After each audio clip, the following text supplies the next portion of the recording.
Olá, seja bem-vindo à nossa devocional. Nós estamos estudando o livro de Lucas. E eu estava vendo quantas profecias na vinda de Jesus foram cumpridas, né? Profecias do Velho Testamento. Há quem tenha feito a conta e fala que são mais de 300 profecias que foram cumpridas. Tem uma estatística que fala que se 8 delas fossem cumpridas, seria já uma probabilidade muito pequena, né? Seria assim, 1 em 100 mil trilhões. De qualquer forma, a gente vai vendo as profecias sendo cumpridas e Jesus, ele nos fala lá em João 5,39, examinai as escrituras, porque as escrituras vão testificar de mim, Jesus diz. E é verdade, né? A gente começa a ver, e são tantas evidências, né? E eu gostaria de dar o título hoje de Contra as evidências não há argumentos. Mas muitos ignoram, não aceitam isso. E eu gostaria de conversar com vocês sobre isso. E segundo Huxley, fatos não deixam de existir porque são ignorados. Vamos lá ver. Jesus nasceu em Belém. Miqueias, capítulo 5, 2 tinha falado isso. Nasceu de uma virgem, segundo Isaías, capítulo 7. Descendente de Abraão e Davi. Ele cumpriu seu ministério na Galileia. Ele trouxe cura, trouxe libertação. Ele entrou em Jerusalém montado num jumentinho, como tinha profetizado Zacarias. Ele foi traído por 30 moedas de pratas, conforme Zacarias 11. Quando ele foi acusado, ele ficou em silêncio perante os seus acusadores. As suas mãos e pés foram perfurados e ele ressuscitou, como havia sido profetizado, coisas maravilhosas. E quando Jesus chega, os anjos anunciam, os magos, eles confirmam, vão visitar Jesus. Simeão confirma que Jesus é o Messias, a profetisa Ana, João Batista. Deus, no batismo de Jesus, ele fala, esse é meu filho amado, que me dá prazer. Em Lucas 4, como nós vimos, versículo 21, Jesus se revela como o Messias prometido. Agora nós vamos ver capítulo 4 de Lucas, né? Versículo 31 a 37, que diz assim: E desceu a Cafarnaum, cidade da Galileia, os ensinava no sábado, e muitos se maravilhavam da sua doutrina, porque a sua palavra era com autoridade. Achava-se na sinagoga um homem possesso de um espírito de demônio imundo, e bradou em alta voz: que temos nós contigo, Jesus Nazareno? Vieste para perder-nos? Bem sei quem és, o Santo de Deus. Mas Jesus o repreendeu, dizendo: Cala-te e sai desse homem. O demônio, depois de o ter lançado por terra no meio de todos, saiu dele sem lhe fazer mal. Todos ficaram grandemente admirados e comentavam entre si, dizendo: Que palavra é essa? Pois com autoridade e poder ordena aos espíritos imundos e eles saem. E a sua fama corria por todos os lugares da circunvizinhança. A gente vê que até os demônios, né? Eles testemunhavam que Jesus era o Messias prometido. E a gente vê tantas evidências.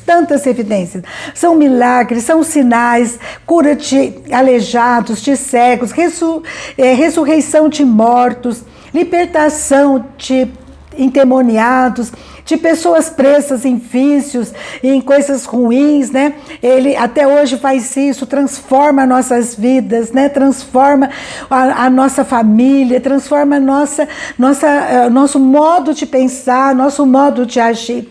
Jesus acalmou a tempestade, tinha poder na natureza, com relação a todos os eventos da natureza. E eu acho maravilhoso tudo isso. E os discípulos, eles também que conviveram com Jesus, eles testificam que Jesus não tinha pecado. Em 1 João, capítulo 3, versículo 5, ele diz assim: E vós sabeis que ele se manifestou para tirar os pecados, e ele não há pecado. João conviveu 3 anos com Jesus, dia e noite. Da mesma forma, Pedro, grande questionador, né? Pedro tem aquele temperamento tão assim, interessante, né? De questionar tudo, de se precipitar para falar as coisas e tal. Mas Pedro lhe reconhece que Jesus, ele não cometeu pecado. Em 1 Pedro 2,22, ele fala assim: Jesus não cometeu pecado, nem dolo algum se achou em sua boca. Que coisa tremenda que a gente vê, né? A gente vê as escrituras sendo cumpridas de uma forma cabal, né? As profecias sendo cumpridas de uma forma completa, perfeita. E Jesus não tinha pecado. E ele morreu por mim e por você, para dar a nós uma vida eterna com Deus. Daí você poderia perguntar, mas por que muitos não creem, apesar de tantas evidências, né? Fatos não deixam de existir porque são ignorados. Os judeus, eles tinham uma visão diferente, eles esperavam o Messias político, vingador, né? Que fizesse uma diferença tremenda na parte de guerras, de política. Mas Jesus, ele veio falando de amor, do perdão. Só que a dureza do coração daqueles judeus e a nossa dureza de coração muitas vezes nos afastam e a gente resiste à verdade. Que Deus quebrante o meu e o seu coração para a gente entender e não resistir à verdade. Sermos submissos ao Espírito Santo de Deus para ouvir a voz dele na nossa vida e obedecer e entender que Jesus é o Messias que veio para salvar a mim e a você. Dostoiévski, ele dizia que se Deus não existe, tudo é permitido. E para muitos é cômodo ficar falando, tentando insistir no coração que Deus não existe, porque daí ele pode fazer todas as coisas, porque tudo é permitido, né, ser feito. Pode pecar à vontade, pode fazer qualquer outra coisa, maldade, que não tem a quem dar satisfação. E muitos se vão por esse jeito de ser e depois. Mas a gente sabe que a falta de paz é muito grande no seu coração.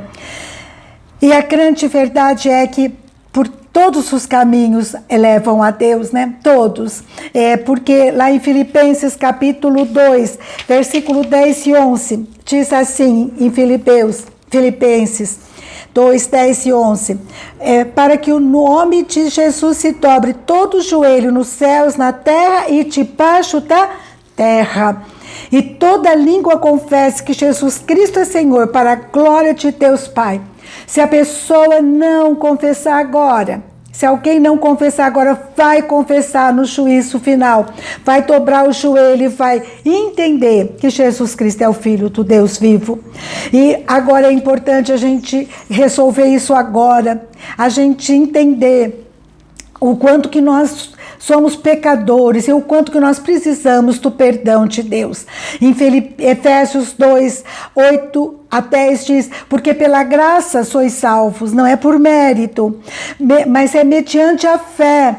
E isto não vem de vós, é dom de Deus. A fé é dom de Deus, não de obras para que ninguém se glorie, pois somos feitura dele, poema de Deus. Feitura significa isso, criados em Cristo Jesus para boas obras, as quais Deus de antemão preparou para que andássemos nela. Aqui a gente vê, todo o caminho leva a Deus. Um dia todo joelho vai se dobrar, mas só um caminho leva ao Pai, ao Deus Pai. E esse caminho é Jesus Cristo. E ele diz: eu sou o caminho, a verdade e a vida. Ninguém vem ao Pai senão por mim. Está lá em João 14, versículo 6.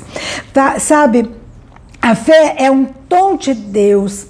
Mas Deus fala: buscar-me-eis e me achareis, quando me buscardes de todo o vosso coração. E se nós buscarmos o Senhor e recebermos Jesus como nosso Salvador pessoal, reconhecermos que precisamos do perdão, em João 1,12 fala que Deus, ele dá para nós o poder de sermos feitos filhos de Deus, aos que creem no seu nome. Se você crer e buscar, Deus vai estar trabalhando no seu coração, transformando a sua história, e você passa de criatura a filho de Deus. Deus se torna o seu Pai. Você já creu em Jesus, você já reconheceu que é pecador, você pediu perdão a Ele, já recebeu Jesus como seu Salvador.